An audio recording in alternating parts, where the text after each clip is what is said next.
Hello students, today we will discuss the part 2 of the control and coordination in plants and animals chapter.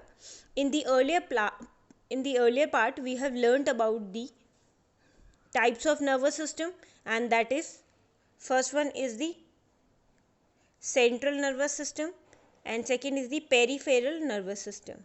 In the central nervous system there are the two parts, brain and spinal cord.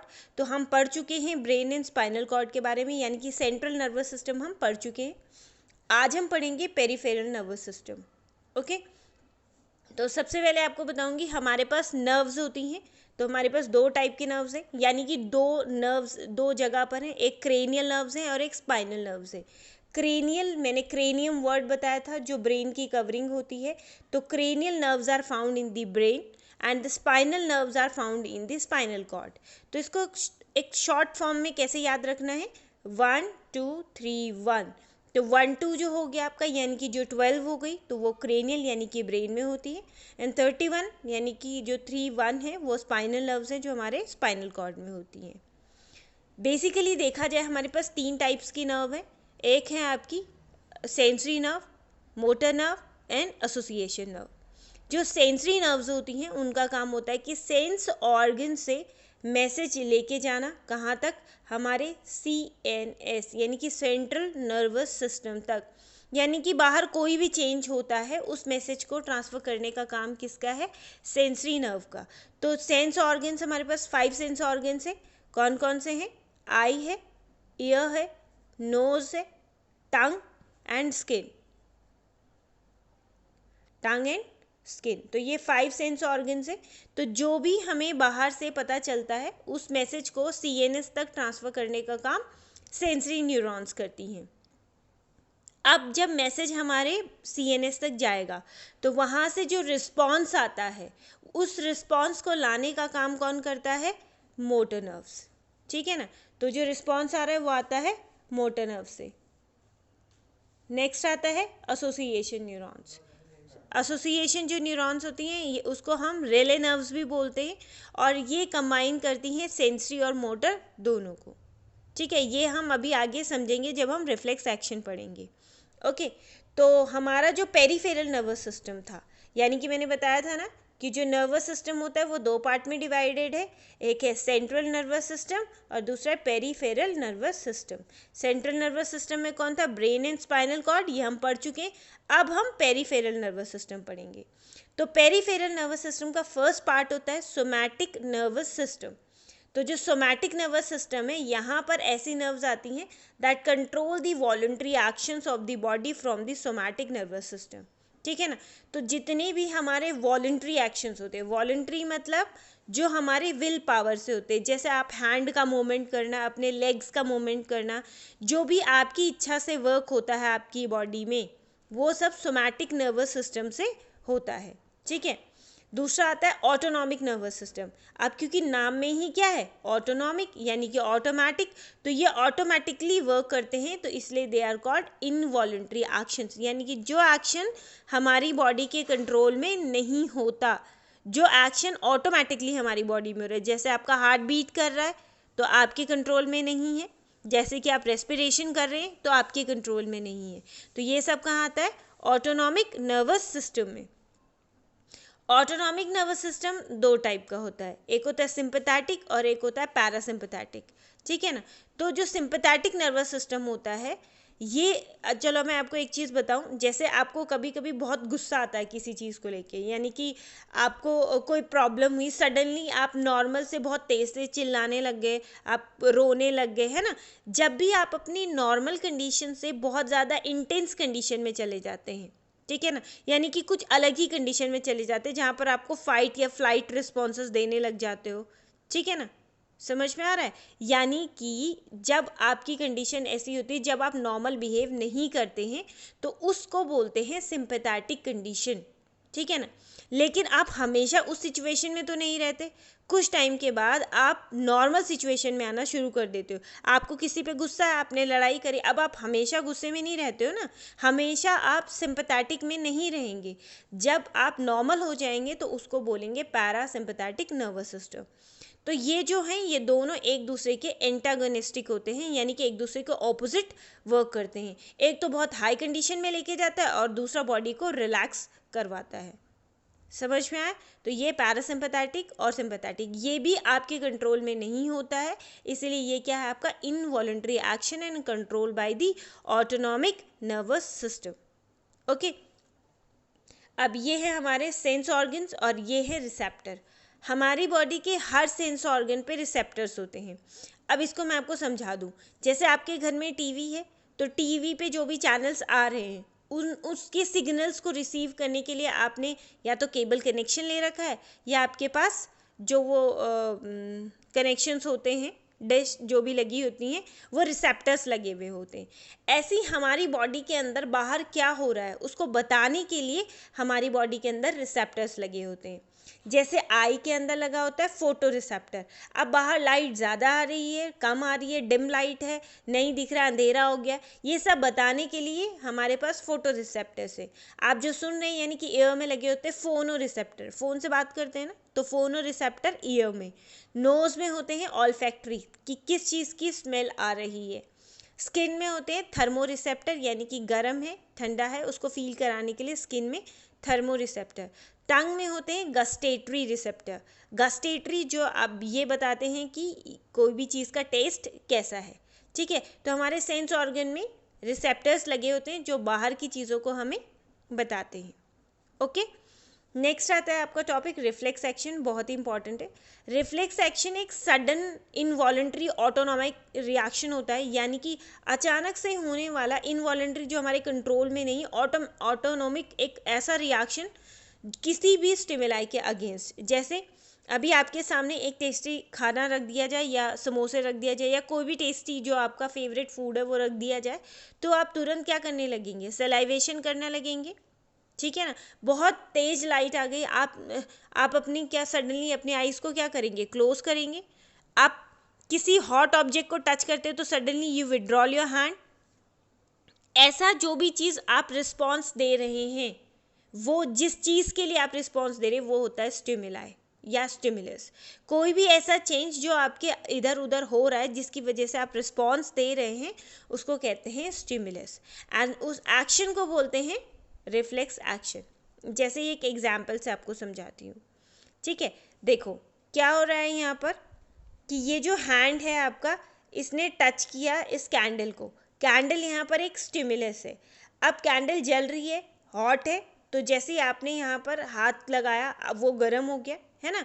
तो क्या हुआ कि आपके skin में लगे हुए थे thermo receptor, उन्होंने रिसीव किया बहुत ज़्यादा हीट आ रही है, तो वो ये जो रेड वाला आपको दिख रहा है, यहाँ से वो सेंसरी न्यूरॉन के थ्रू मैसेज लेके जाते हैं स्पाइनल कॉर्ड में, यानी कि सीएनएस समझ सकते हैं आप इसको। सीएनएस का पार्ट है ना स्पाइनल कॉर्ड।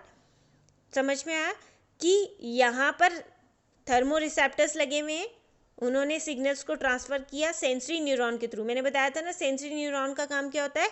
सेंस ऑर्गन से सीएनएस तक मैसेज को ट्रांसफ़र करना। तो उन्होंने ट्रांसफ़र किया, सीएनएस तक मैसेज चला गया। ओके, अब यहाँ पर ये जो ग्रीन वाला पार्ट आपको दिख रहा है ये है एसोसिएशन न्यूरॉन। तो सेंसरी न्यूरॉन को मोटर न्यूरॉन, ये जो पर्पल वाला दिख रहा है ये मोटर न्यूरॉन है, उससे कनेक्ट कर दिया। ठीक है, अब मोटर न्यूरॉन उसके रिस्पॉन्स को हमारे मसल्स यानी कि इफेक्टर मसल्स तक लेके आ रहे हैं। एज सुन एज जो भी रिस्पॉन्स हमारे मसल के पास आएगा, muscle will get contract, muscle contract होगी and you will withdraw your hand from your. यानी कि ये बहुत सडन होता है, पर मैं आपको बता रही हूँ प्रोसेस कैसे होगी कि सेंसरी न्यूरॉन मैसेज लेके जा रहे हैं सीएनएस तक, सीएनएस में एसोसिएशन न्यूरॉन कनेक्ट करिए मोटर न्यूरॉन से, मोटर न्यूरॉन रिस्पॉन्स लेके आता है मसल्स तक, मसल्स कॉन्ट्रैक्ट होंगे और हम अपना हाथ हटा देंगे। तो ये जो रिएक्शन हो रहा है उसको बोलते हैं रिफ्लेक्स एक्शन। ठीक है, अच्छा एक चीज़ और आपने देखा होगा कि बचपन में हम एक गेम खेलते थे जिसमें वो घुटने के पीछे, नी के पीछे ऐसे मारते थे तो हम सडनली एक रिस्पॉन्स आता था ऐसे नीचे होने का, है ना। तो वो भी रिफ्लेक्स एक्शन ही होता है। ठीक है, नेक्स्ट आता है रिफ्लेक्स आर्क। रिफ्लेक्स आर्क क्या होता है? एक पाथ जिसको फॉलो कर रहे हैं, जैसे मैंने अभी बताया था ना, तो एक ऐसा पाथ होता है जिसको फॉलो अप कर रहे हैं, वो रिफ्लेक्स आर्क होता है। जैसे यहाँ पर वो जो कैंडल थी वो थी स्टिमुलस, ठीक है। तो स्टिमुलस को किसने रिसीव किया? रिसेप्टर ने। रिसेप्टर से मैसेज लेके गया सेंसरी नर्व, कहाँ पर? ब्रेन में या स्पाइनल कॉर्ड में। फिर मोटर नर्व कहाँ पर लेके आई? इफेक्टर तक। ऐसे ही हुआ था, और इफेक्टर ने क्या दिया था? यहाँ से रिस्पॉन्स दिया था, यानी कि हाथ की मूवमेंट करा दी थी। तो ये जो पाथ फॉलो हुआ है, इस पाथ को कहते हैं रिफ्लेक्स आर्क, यानी कि ऐसा शॉर्टेस्ट पाथ जो जल्दी से जल्दी रिस्पॉन्स देने में हेल्प करे, उसे क्या बोलेंगे? Reflex arc. तो the path followed by the electrical impulses during a reflex action, तो जो इलेक्ट्रिकल इम्पल्सेस के थ्रू जो हमारे न्यूरॉन्स ने क्या करा? पाथ को फॉलो, जिस पाथ में वो गया उसको बोलेंगे रिफ्लेक्स एक्शन। पाथ को तो कहेंगे रिफ्लेक्स आर्क, लेकिन जो एक्शन हुआ था वो reflex action. The impulses travel from the receptor organ to the spinal cord brain, is processed there, and the information in the brought back to the concerned muscle, यानी कि message गया और वापस वो लेके आए और एक्शन किया। तो दस द रिसेप्टर ऑर्गन, जैसे जो भी सेंसरी या एफरेंट न्यूरॉन जिसको बोलते हैं, या इंटर न्यूरॉन भी बोलते हैं, ठीक है, वो मैसेज लेके आया मोटर न्यूरॉन के द्वारा, ठीक है, और रिफ्लेक्स आर्क उसने बनाया। होप सो आपको समझ में आया होगा कि ये पूरी जो प्रोसेस है वो मतलब जो पाथ फॉलो हुआ है वो रिफ्लेक्स आर्क बना है, और जो एक्शन हुआ है वो रिफ्लेक्स एक्शन हुआ है, ठीक है। अब जैसे हम लोगों में कंट्रोल एंड कोऑर्डिनेशन होता है, वैसे ही प्लांट्स में भी कंट्रोल एंड कोऑर्डिनेशन होता है, और ये होता है हार्मोन्स के थ्रू, ठीक है। तो प्लांट हार्मोन्स को बोलते हैं हम फाइटो हार्मोन्स। देखो हम लोगों में तो नर्वस सिस्टम होता है, लेकिन प्लांट के पास नर्वस सिस्टम नहीं है कि वो क्या कर सके? रिफ्लेक्स एक्शन दे सके या कुछ भी अपनी एक्टिविटी शो कर सके। तो उनके पास होता है हार्मोन्स, जिसको हम फाइटो हार्मोन्स, फाइटो मतलब प्लांट होता है, फाइटो हार्मोन्स बोलते हैं, ठीक है। तो कौन कौन से हार्मोन है? सबसे पहला हार्मोन है ऑक्सिन। ऑक्सिन जो है वो सेल डिफरेंशिएशन एंड इलॉन्गेशन में हेल्प करता है। सेल डिफरेंशिएशन मतलब क्या? जैसे सेल है, सेल से और बहुत सारी सेल्स का फॉर्मेशन हो रहा है, डिफरेंशिएट हो रही है, एंड उनका लेंथनिंग होना, उनके साइज में इंक्रीज होना इज द सेल इलॉन्गेशन, ठीक है। Help in the growth of the plant tissues, plant tissues की ग्रोथ में हेल्प करता है, और प्लांट की हाइट को इंक्रीज करने में भी हेल्प करता है। कौन? ऑक्सिन, ठीक है। नेक्स्ट है हमारे पास साइटोकाइनिन हार्मोन। साइटोकाइनिन जो है इट्स एंटी एजिंग हार्मोन, और ये सेल डिवीजन में हेल्प करता है, ठीक है। ये क्या करता है? नई नई सेल्स बनाने में हेल्प करेगा। नई नई सेल्स बनेंगी तो जो ओल्ड सेल्स है उनको रिप्लेस कर देंगे, ठीक है, तो प्लांट बूढ़ा नहीं होगा। तो ये क्या करता है? Promote cell division, delay ageing of cells. तो जैसे आपका नारियल होता है ना, नारियल में बहुत ज़्यादा साइटोकाइनिन होता है, ठीक है। और जितनी भी क्रीम्स होती हैं ना, जो एंटी एजिंग क्रीम्स होती है, जैसे आपकी मम्मी के पास होगा ओले, ठीक है ना, और आपके पॉन्ड्स, जो भी ये एंटी एजिंग क्रीम्स होती हैं, अगर आप उसमें कॉन्स्टिट्यूएंट देखेंगे तो वहाँ पर भी साइटोकाइनिन नाम का एक इंग्रेडिएंट आपको ज़रूर मिलेगा, ठीक है। तो ये क्या करता है? एजिंग को डिले करता है, यानी कि बूढ़ा होने लेट में होगा, लेट में होंगे वो, इसलिए उसको एंटी एजिंग हार्मोन भी बोलते हैं। उसके अलावा ये क्या करता है? डॉर्मेंसी को भी ब्रेक करता है। अब ये डॉर्मेंसी क्या है? ये एक रेस्टिंग पीरियड होता है। डॉर्मेंसी क्या है? एक रेस्टिंग पीरियड। रेस्टिंग पीरियड का मतलब क्या हुआ? ऐसा नहीं कि वो रेस्ट कर रहे हैं। रेस्टिंग पीरियड का मतलब है कि जब प्लांट को फेवरेबल कंडीशंस नहीं मिलती, हो सकता है बाहर बहुत गर्मी है, पानी नहीं है उसके पास, है ना, ऐसा, या उसको मिनरल्स नहीं मिल पा रहे, यानी कि जब प्लांट के पास सारी चीज़ें नहीं होती, सूटेबल कंडीशन नहीं है कि वो अपने सीड को, फ्लावर को ग्रो कर सके, तब वो रेस्ट कर लेता है, तो उस पीरियड को कहते हैं डॉर्मेंसी पीरियड। लेकिन जैसे ही साइटोकाइनिन आता है तो रेस्टिंग पीरियड यानी कि डॉर्मेंसी को ब्रेक करेगा और सीड्स और फ्लावर को ग्रो करने में हेल्प करेगा, ठीक है। उसके अलावा ये स्टोमेटा को ओपन करने में भी हेल्प करेगा। मतलब हम कह सकते हैं कि auxin, cytokinin and gibberellin also are the growth promoter hormone. ये हमेशा ग्रोथ को प्रमोट करने में हेल्प करते हैं। अब जैसे ऑक्सिन काम करता है ना, वैसे सेम टू सेम जिब्रेलिन भी काम करता है। ये भी सेल डिफरेंशिएशन करेगा, इलॉन्गेशन करेगा, लेकिन ऑक्सिन की प्रेजेंस में ये काम करेगा, ठीक है। उसके अलावा ये जो स्टेम्स होती हैं उनकी ग्रोथ को इनिशिएट करेगा, सीड को जर्मिनेट करने में हेल्प करेगा, ठीक है, फ्लावर्स को प्रमोट करेगा कि नए नए फ्लावर्स आएँ, सेल डिवीजन करेगा, सीड की ग्रोथ में हेल्प करेगा, ठीक है, जर्मिनेशन के बाद भी हेल्प करेगा। मतलब बेसिकली ये 3 के 3 क्या है, ग्रोथ प्रमोटर हार्मोन है। नेक्स्ट आता है हमारे पास एब्सिसिक एसिड। एब्सिसिक एसिड को स्ट्रेस हार्मोन बोलते हैं और इसको ग्रोथ इनहिबिटर भी बोलते हैं। मैंने बताया ना अभी तीन थे, अपर 3 थे, ऑक्सिन, साइटोकाइनिन एंड जिब्रालिन, ये ग्रोथ को प्रमोट कर रहे थे, लेकिन एब्सिसिक एसिड ग्रोथ को इनहिबिट भी करता है, यानी कि भी मतलब इनहिबिट ही करता है, यानी कि ये हमेशा ग्रोथ को रोकने का काम करता है, ठीक है ना। तो ये क्या करेगा, इनहिबिट करेगा ग्रोथ को और विल्ट करने में हेल्प करेगा लीव्स की। विल्टिंग मतलब मुरझाने में, जो लीव्स जो होती हैं वो मुरझा जाती हैं, कर्ल हो जाती हैं, उसके लिए कौन रिस्पॉन्सिबल है, abscisic acid. Dormancy of the birds and seeds, यानी कि बर्ड और सीड को क्या करेगा, आगे ग्रो नहीं होने देगा और स्टोमेटा को क्लोज कर देगा। अब आप सोचोगे ये क्यों ज़रूरी है, ठीक है, तो इसको एक एग्जाम्पल से समझा देती हूँ। आपके घर में आपके फादर या मदर जो भी हैं वो अर्न करते हैं, उनके पास वो अर्न जो भी उनके पास पैसा आता है, लेकिन सारे के सारा खर्च नहीं कर सकते, क्योंकि कुछ कुछ क्या करते हैं वो अपनी स्ट्रेस कंडीशन, यानी कि ऐसी कंडीशन की कोई बीमार हो गया, कहीं नीड हो गई उनको, उसके लिए वो जमा करके रखते हैं, है ना। अब अगर वो सारा का सारा खर्च कर देंगे तो क्या होगा कि क्या हो जाएगा, कंडीशंस बिल्कुल मतलब प्लांट जो जैसे प्लांट है, प्लांट बिल्कुल क्या हो जाएगा, डेड हो जाएगा ना उस केस में। तो आपकी फैमिली भी क्या हो जाएगी, पुअर हो जाएगी। तो पुअर ना हो इसीलिए स्ट्रेस कंडीशन के लिए क्या करा जाता है, एब्सिसिक एसिड सिक्रीट होता है ताकि वो इन सब चीज़ों को रोक सके और प्लांट डेड ना हो। तो ऐसे आपकी मम्मी भी क्या करती है कि नहीं फालतू खर्चा नहीं करना है, सारी चीज़ें क्या कर देती है, रोक देती है कि नहीं ये नहीं खरीदना, वो नहीं खरीदना। यही काम एब्सिसिक एसिड भी करता है प्लांट में। उसे दिखता है बाहर फेवरेबल कंडीशन नहीं है, जैसे अभी हमारे यहाँ पर लॉकडाउन हो रखा है तो बाहर फेवरेबल कंडीशंस नहीं है ना, अभी हमारे पास अर्निंग सोर्सेज कम हो गए तो हम क्या करेंगे, अपना खर्चा भी लिमिट कर लेंगे। सेम चीज़ प्लांट में भी यही होता है, प्लांट क्या कर देता है, सारी चीज़ों को रोक देता है, यानी कि ग्रोथ को रोक देता है। कोई भी चीज़ ना तो नई कोई चीज़ का प्रोडक्शन करता ही नहीं है, क्योंकि उसकी एनर्जी वेस्ट हो जाती है, उसका मटीरियल वेस्ट हो जाता है। स्टोमेटा को क्लोज कर देता है, ठीक है, यानी कि प्लांट की ग्रोथ अब बंद हो जाएगी, आगे उसमें कुछ भी नहीं होगा, प्लांट चुपचाप ऐसे डोरमेंट हो जाएगा, रेस्टिंग फॉर्म में चला जाएगा, ठीक है। नेक्स्ट है इथाइलिन।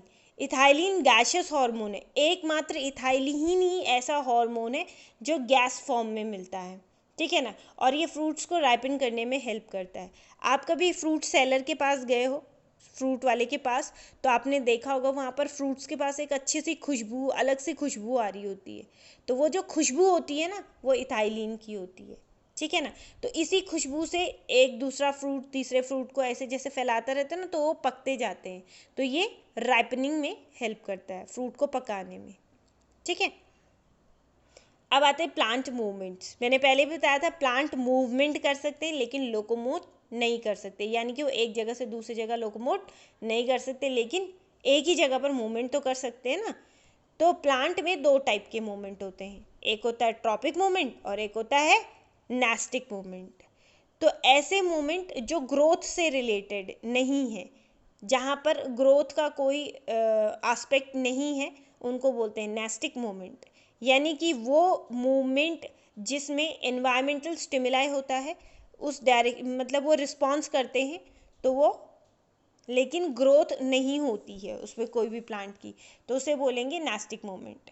एक चीज़ और, जो नेस्टिक मूवमेंट होते हैं इनको नॉन डायरेक्शनल मूवमेंट भी कहा जाता है। अभी आपको एग्जांपल से समझाती हूँ।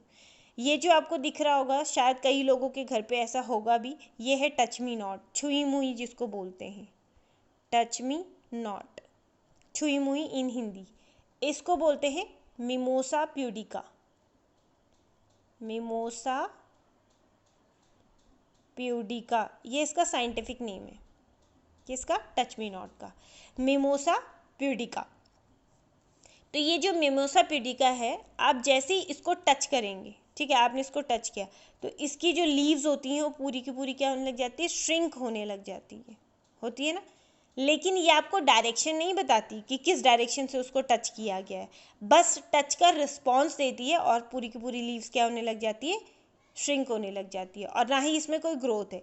तो ये है नेस्टिक मूवमेंट, थिग्मो नेस्टी, इसको क्या बोलेंगे, थिग्मो नेस्टिक, या थिग्मो का मतलब हो गया टच, नास्टिक मतलब नॉन डायरेक्शनल मूवमेंट, टच कर रहा है लेकिन नॉन डायरेक्शनल है, ठीक है ना, एंड नॉन ग्रोथ ऑल्सो। अब ग्रोथ रिलेटेड मूवमेंट्स कौन कौन से हमारे पास, उनको बोलते हैं ट्रॉपिक मूवमेंट, जो ग्रोथ से रिलेटेड होती है, जिनमें ग्रोथ हो, ऐसे मूवमेंट प्लांट के जिनमें ग्रोथ होती है। और ये डायरेक्शनल मूवमेंट भी है, इवन ये डायरेक्शन भी शो करते हैं कि कहाँ से ग्रोथ हो रही है और कहाँ से स्टिमुलस इनके पास आ रहा है, ठीक है।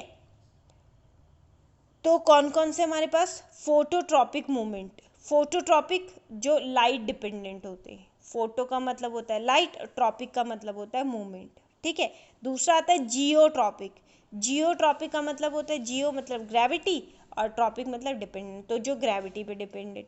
कीमो जो केमिकल पे हो गया, हाइड्रो मतलब वाटर पे हो गया, एंड थिग्मो यानी कि जो टच पे होगा, ठीक है। अब मैं आपको एग्जाम्पल से समझा देती हूँ इनको। देखो पहला आता है जियोट्रॉपिज्म। तो जो जियोट्रॉपिज्म है वो क्या है कि प्लांट जो है वो रिस्पॉन्स कर रहा है ग्रेविटी के लिए। चलो इसको हम एग्जाम्पल से समझते हैं। ये जो आपको दिख रहा है यहाँ पर डायग्राम, अगर मैं इसको आपको बताऊं तो ये मेरे पास क्या है, ये एक पॉट था, ठीक है, एक गमला है, ये यहाँ पर एक प्लांट ऐसे लगा हुआ था सीधा, ठीक है। तो इसकी रूट्स क्या आ रही थी, नीचे की तरफ आ रही थी, और शूट कहाँ थी, ऊपर जा रही थी। अब मैंने इसको हॉरिजॉन्टल में रख दिया, ऐसे जैसे ये रखा हुआ हॉरिजॉन्टल में। तो अब क्या हुआ, जो ऐसे सीधे जा रहा था वैसे टेढ़ा हुआ, लेकिन दोबारा से वो ऊपर की तरफ ही सीधा जाने लग गया, और रूट्स जो ऐसे जा रही थी अब वो फिर से नीचे ही ग्रेविटी की तरफ जाने लगी, ठीक है ना। तो क्योंकि रूट्स हमेशा ग्रेविटी के ही रिस्पेक्ट में जाती हैं, जहाँ ग्रेविटी की तरफ पुल हो रही हैं, इसीलिए रूट्स क्या शो कर रही हैं, पॉजिटिव जियोट्रॉपिज्म। जबकि शूट अगेंस्ट ग्रेविटी जा रहा है, ऊपर जा रहा है ना, अगेंस्ट द ग्रेविटी जा रहा है ना, तो ये क्या शो कर रहा है, नेगेटिव जियोट्रॉपिक। तो जियोट्रॉपिक समझ में आया, जियो मतलब जो ग्रेविटी के लिए वर्क करते हैं, जियोट्रॉपिज्म, क्लियर। एंड अगर जो अगेंस्ट जा रहा है तो नेगेटिव, एंड अगर अब टूवर्ड्स द ग्रेविटी आ रहा है तो क्या होगा, पॉजिटिव जियोट्रॉपिज्म। तो ये लिखा है ना, रूट्स जो हैं वो पॉजिटिव शो करनी है और वो नेगेटिव। नेक्स्ट आता है हमारे पास फोटोट्रॉपिज्म।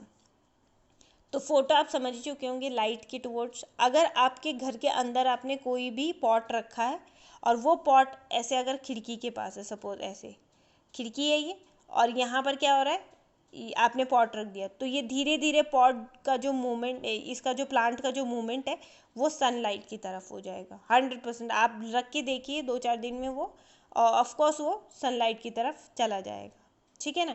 तो उसको बोलते हैं फोटोट्रॉपिज्म, यानी कि लाइट की तरफ मूवमेंट हो रहा है। लेकिन लाइट की तरफ कौन जा रहा है, शूट जा रहा है, रूट नहीं जाता। तो पॉजिटिव जो है कौन है वो, शूट पॉजिटिव फोटोट्रॉपिज्म, और रूट नेगेटिव फोटोट्रॉपिज्म, ठीक है। नेक्स्ट आता है हाइड्रोट्रॉपिज्म, वाटर की तरफ। देखो यहाँ पर हमने एक सीड डाल दिया जर्मिनेट करने के लिए, ठीक है, और यहाँ पर हमने थोड़ी दूर पे पानी रख दिया। धीरे धीरे इसकी जो रूट्स हैं वो इस वाटर के पास जाने लगेंगी, वाटर को एब्जॉर्ब करने के लिए। तो रूट्स क्या शो कर रही हैं यहाँ पर, पॉजिटिव हाइड्रोट्रॉपिज्म भी शो कर रही हैं।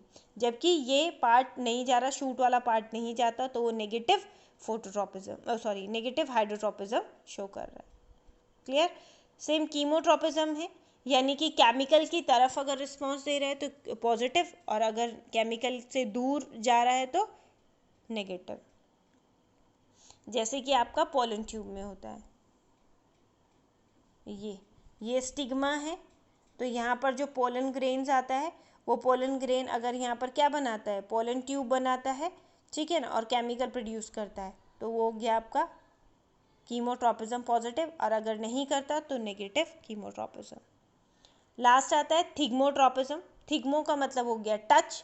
तो टच आपने देखा होगा, मनी प्लांट होगा आपके घर पे, तो अगर आपने ऐसे देखो सपोर्ट दे रखा है तो इसी जैसे जैसे वो टच करता रहेगा इसके पास ऐसे आकर के टच करते करते वो पूरे घर में ही वो स्प्रेड हो जाता है ना।